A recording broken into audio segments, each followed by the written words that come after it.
Number 4 হচ্ছে যাকাত দিলে ধন সম্পদে বরকত হয়, সম্পদ বৃদ্ধি পায়। কোন সুবহানাল্লাহ।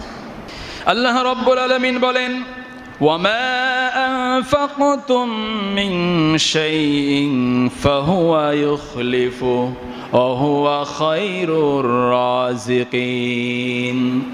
হে ঈমানদাররা, তোমরা যা কিছু খরচ করবে, যা কিছু আল্লাহর রাস্তায় খরচ করবে, অবশ্যই আল্লাহ রাব্বুল আলামিন তোমাদের সব কিছুই এর বিনিময় দিয়ে দিবেন।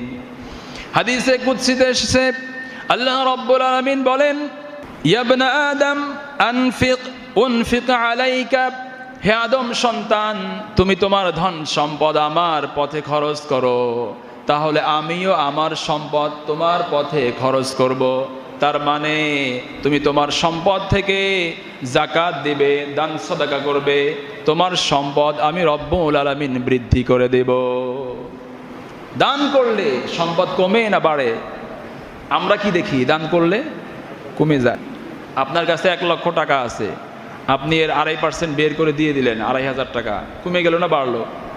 কিন্তু আল্লাহ বলছেন কমবে না, এটা বাড়বে। একটা ছোট্ট ঘটনা বলি, আরবের একটা ঘটনা।